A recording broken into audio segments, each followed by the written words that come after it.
Hello students, welcome back.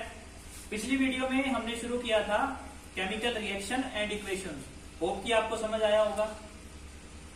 Chapter first है ये class 10th का। जिन बच्चों ने पिछली वीडियो नहीं देखी तो वो जाकर चेक कर सकते हैं। तो इसके आगे हम शुरू कर रहे हैं। कुछ बेसिक बातें पढ़ी थी कि केमिकल रिएक्शंस क्या होती हैं, केमिकल इक्वेशंस क्या होती हैं। तो आज उससे आगे बढ़ेंगे। आपको मैं बताऊंगा टाइप्स ऑफ केमिकल रिएक्शंस कि कितने टाइप की होती हैं, कौन कौन सी होती हैं। उसके साथ वो बताने से पहले एक है law of conservation of mass, जो केमिकल रिएक्शन के लिए यूज होता है।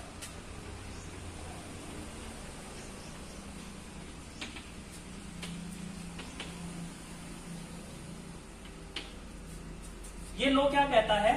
कंजर्वेशन यहाँ पे यूज होता है कांस्टेंट के लिए या सेम के लिए। मींस वो मैं आपको जब डेफिनेशन बताऊंगा तो कंप्लीटली एक्सप्लेन करूंगा। What is the meaning of law of conservation of mass? It states that the mass can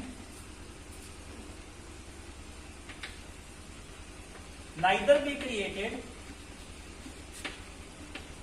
nor be destroyed in a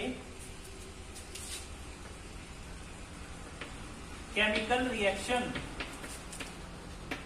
ठीक है, केमिकल रिएक्शन यूज हुआ ना यहाँ पे कि जो मास है वो ना हम क्रिएट कर सकते हैं ना डिस्ट्रॉय कर सकें।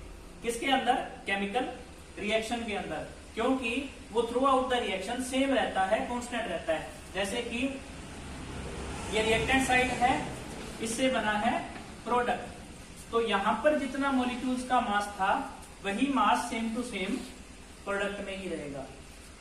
इट मीन्स कि जो मास है वो थ्रू आउट द रिएक्शन क्या रहता है? सेम रहता है। चलिए इससे आगे चलते हैं अब type of chemical reactions.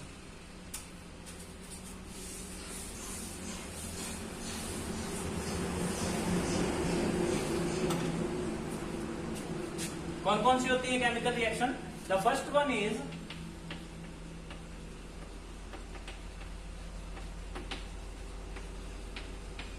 Combination reaction. ठीक है, ये बताने से पहले एक और लिख रहा हूं एक बार। The second one is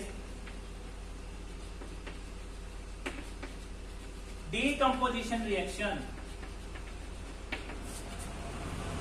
combination का क्या मतलब होता है? कॉम्बिनेशन रिएक्शन क्या कहती है? When two or more reactant combine to form a single product, these kind of reactions are known as combination reaction. For example, carbon plus oxygen, इसने हमें दिया कार्बन डाइऑक्साइड। ठीक है, और डीकंपोजिशन मैंने साथ में क्यों लिखा? क्योंकि ये दोनों रिएक्शंस एक दूसरे के अपोजिट मानी जाती है। डीकंपोजिशन रिएक्शन क्या होती है? When a single reactant breaks down into one or more product, these kind of reactions are known as decomposition reaction. जो हमारी डीकंपोजिशन रिएक्शन है इसके आगे तीन पार्ट होते हैं। The first one is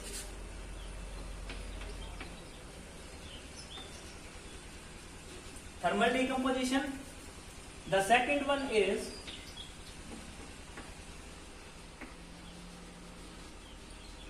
photolysis and last one is electrolysis. अब मैं आपको ये एक्सप्लेन करता हूं विद एग्जांपल। डिकम्पोजिशन आपको पता चला क्या होता है कि एक सिंगल रिएक्टेंट का एक से ज्यादा प्रोडक्ट्स के अंदर ब्रेक डाउन होना। तो ब्रेक डाउन होगा क्यों, किस कारण से होगा? तो उसी के लिए थर्मल वर्ड जहां भी यूज होगा, इट मींस इसका मतलब है हीट। जो रिएक्शन हो रही है वो किसकी प्रेजेंस में हो रही है? हीट की प्रेजेंस में। After that the second one is photolysis.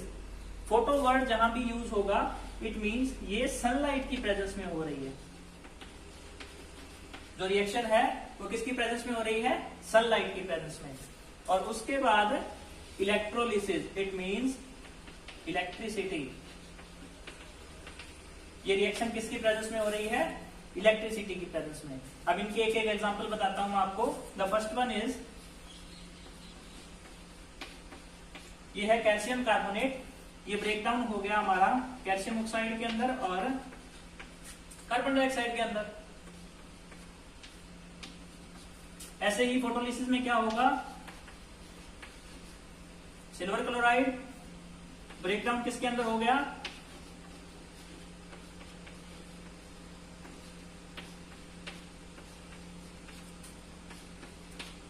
2Ag plus में Cl2। ऐसे ही इलेक्ट्रोलिसिस में हमारा जो कॉमन सॉल्ट है NaCl सोडियम क्लोराइड, वो ब्रेक डाउन होगा किसके अंदर, 2Na प्लस Cl2। ठीक है, अब देखो डिफरेंस क्या है, ये कैल्शियम कार्बोनेट सिंगल रिएक्टेंट है, टूट रहा है एक से ज्यादा प्रोडक्ट्स के अंदर।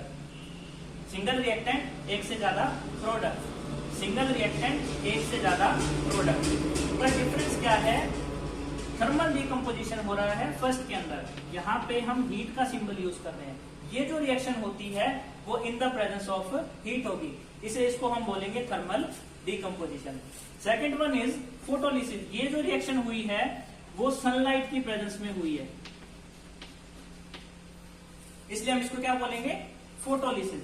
And the last one is, ये किसकी प्रेजेंस में हुई है, इलेक्ट्रिसिटी की प्रेजेंस में, इसमें इलेक्ट्रिसिटी देनी पड़ी, उसके बाद इस रिएक्शन को जो है वो हम कंप्लीट कर पाए, इसलिए इसको हम बोलेंगे इलेक्ट्रोलिसिस। तो ये थे पार्ट, कॉम्बिनेशन हमने यहां तक किया, उसके बाद ये पार्ट थे डीकम्पोजिशन के, thermal, photolysis and electrolysis. Hope कि आपको ये समझ आ गया होगा। इसके बाद नेक्स्ट है, the next reaction is displacement reaction.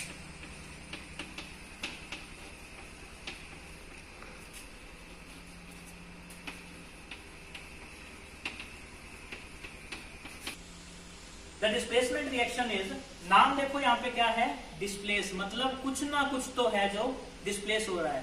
पहले मैं इसका एक एग्जांपल बताता हूं, फिर मैं आपको ये एक्सप्लेन करूंगा कि होता क्या है।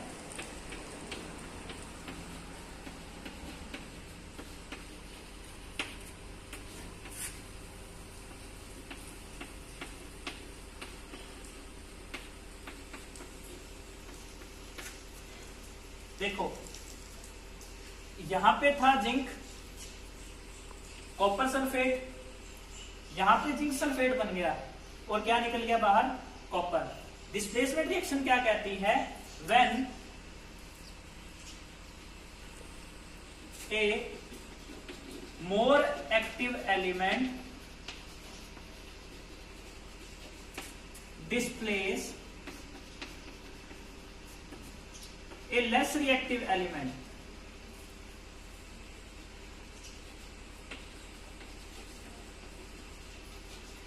then these kind of reactions are known as displacement reaction। यहां पे कॉपर को डिस्प्लेस कर दिया किसने, जिंक ने। ठीक है, जिंक ने किसको डिस्प्लेस किया, कॉपर को। तो यहाँ पे जिंक की जगह जिंक ने जगह ले ली किसकी, कॉपर की, और कॉपर बाहर निकल गया। तो इस तरह की जो रिएक्शन होती हैं उनको हम बोलते हैं डिस्प्लेसमेंट रिएक्शन, जिनके अंदर ज्यादा एक्टिव एलिमेंट कम एक्टिव एलिमेंट को डिस्प्लेस कर दे, ये रिएक्शन होती है डिस्प्लेसमेंट।